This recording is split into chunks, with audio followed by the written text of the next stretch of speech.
Et si les légendes les plus folles que vous ayez jamais entendues étaient en réalité des faits mal interprétés, des cités antiques auxquelles personne ne croyait, des rayons mortels, de véritables licornes.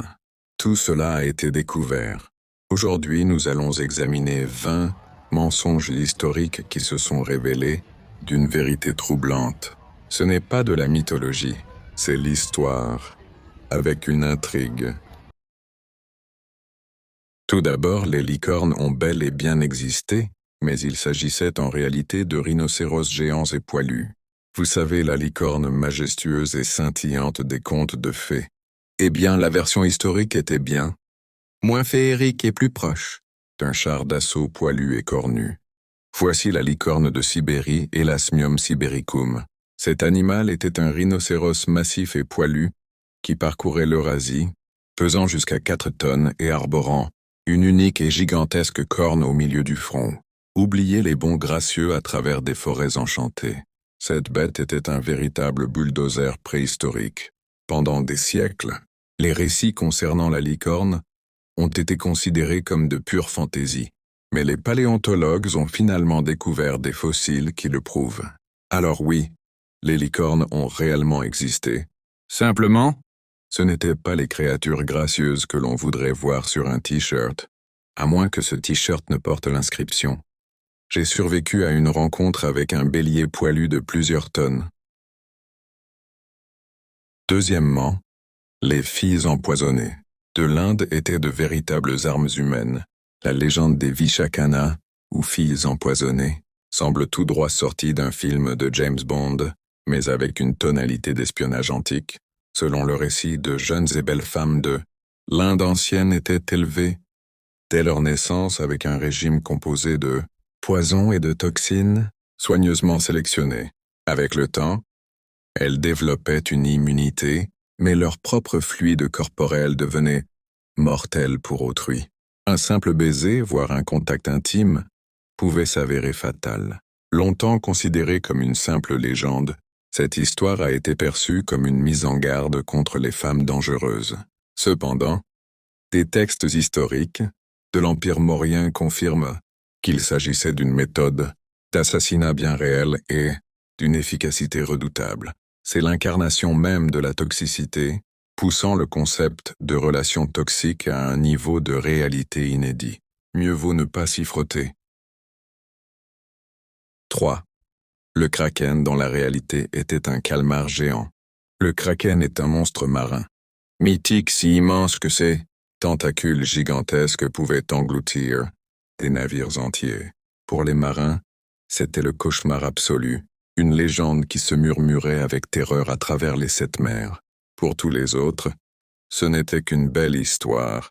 Apparemment, les marins n'étaient pas simplement ivres. Bien qu'il ne s'agisse pas d'un monstre de la taille d'une île, la légende est presque certainement inspirée de calmars bien réels et gigantesques, des créatures pouvant atteindre plus de 12 mètres de long, avec des yeux de la taille d'une assiette et des tentacules suffisamment puissants pour causer de sérieux problèmes à un navire en bois. Imaginez-vous marin au XVIIe siècle, apercevant l'une de ces bêtes surgir des profondeurs obscures.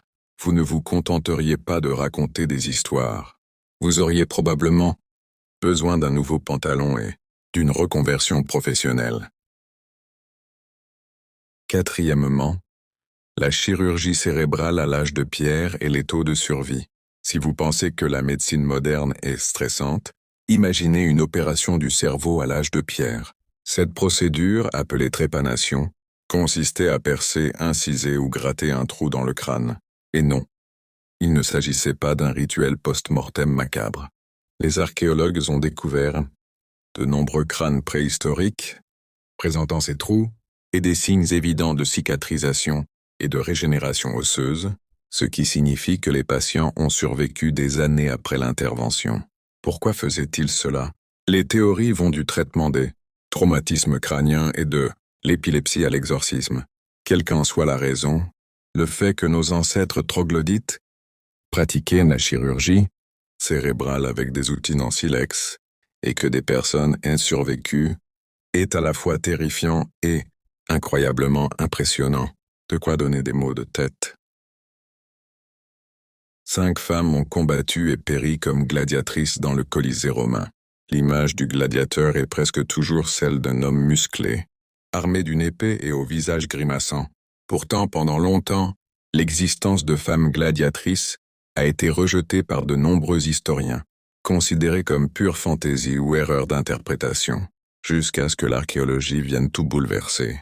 En 2000, une tombe a été découverte à Londres, contenant la dépouille d'une femme inhumée avec tous les honneurs dus au gladiateur, notamment des poteries représentant des scènes de combat. L'art et les inscriptions romaines corroborent également cette hypothèse, décrivant des femmes armées d'épées, de boucliers et de casques, se battant souvent entre elles, ou même contre des monstres exotiques.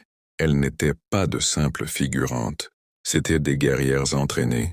Alors, la prochaine fois que vous regarderez un film sur le Colisée, souvenez-vous que ce n'était pas qu'un lieu réservé aux hommes.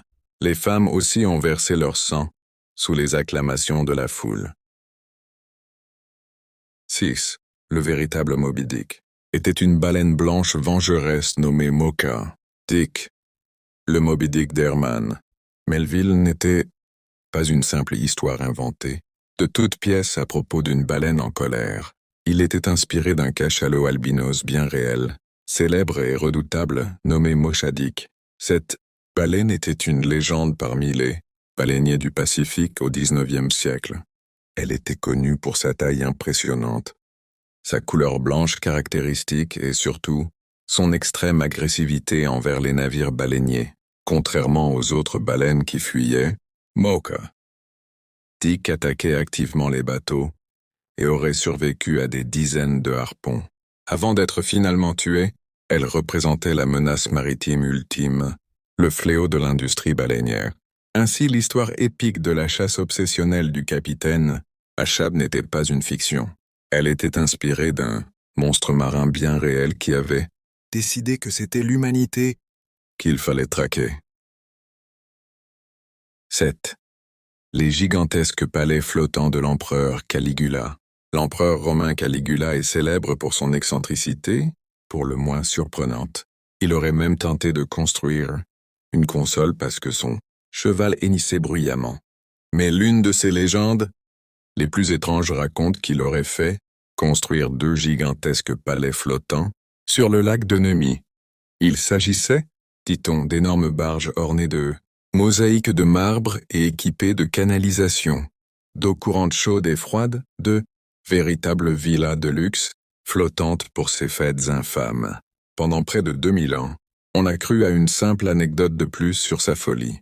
Puis dans les années 1920, le lac fut partiellement asséché, et là, apparurent les vestiges de 2 navires gigantesques, bien plus grands et technologiquement plus avancés que tout ce que l'on aurait pu imaginer à l'époque, de véritables monuments flottants à la démesure impériale.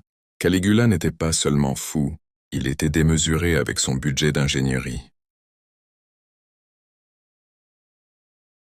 8. Le chemin de fer de la nécropole de Londres. Un véritable train fantôme, un train dédié exclusivement au transport des défunts et de leurs familles, endeuillés semble tout droit sorti d'un roman gothique.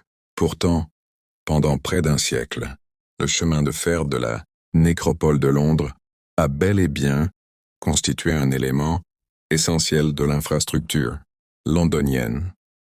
Au milieu du IXe siècle, les cimetières londoniens étaient littéralement saturés, engendrant une grave crise sanitaire. La solution fut trouvée. Une ligne de chemin de fer dédiée, avec sa propre gare à Waterloo, conçue pour transporter les cercueils et les familles en deuil jusqu'à l'immense cimetière de Brookwood à Surrey. Des billets de première, deuxième et troisième classe étaient proposés aux vivants comme aux morts, permettant à chacun de rejoindre sa dernière demeure avec le confort et le respect du rang social. Une solution pratique, quoique quelque peu macabre, à un problème mortel. Un véritable train fantôme, circulant quotidiennement. 9. Le véritable joueur de flûte de Hamelin. Nous connaissons tous l'histoire. Un joueur de flûte magique chasse les rats d'une ville. Le maire ingrat refuse de le payer, Le joueur de flûte se venge alors en attirant tous les enfants. Une histoire effrayante pour les enfants, mais ce n'est qu'une histoire, n'est-ce pas? En 1184, un événement incroyablement étrange et terrifiant s'est produit dans la ville allemande de Hamelin. Les chroniques de la ville, datant du XIVe siècle, racontent que le 26 juin, un joueur de flûte a emmené 130 enfants hors de la ville et qu'ils ont disparu dans une montagne pour ne plus jamais être revus. Si la flûte magique relève probablement du folklore, la disparition massive des jeunes de la ville est un événement historique réel. Les théories vont de la mort des enfants lors d'une épidémie, de peste à leur vente ou leur enrôlement, pour une croisade désastreuse. La vérité est que personne ne sait vraiment ce qui leur est arrivé. Ezan n'est pas une disparition. Ezan est la fin heureuse qui n'a jamais existé. Le mont Everest est recouvert de fossiles marins. Voici une question qui ressemble à une énigme. Où trouve-t-on d'anciennes créatures marines? Au fond de l'océan? Vraiment? Eh bien non. On en trouve aussi au sommet du monde. Pendant des années, l'un des faits géologiques les plus stupéfiants a été considéré comme impossible par beaucoup. Le sommet de l'Everest est composé de calcaire marin et regorge de restes fossilisés d'animaux marins. Cela paraît complètement absurde jusqu'à ce qu'on se souvienne de l'immense puissance de la tectonique des plaques. La roche qui forme les plus hauts sommets de l'Himalaya était autrefois le fond d'un océan ancien. Pendant des dizaines de millions d'années, le sous-continent indien est entré en collision avec l'Asie avec une telle force qu'il a soulevé ce fond marin d'environ 9,0 km d'altitude. Alors oui, on peut littéralement se tenir sur le toit du monde et trouver le fossile d'une créature qui vivait jadis à des kilomètres sous les vagues.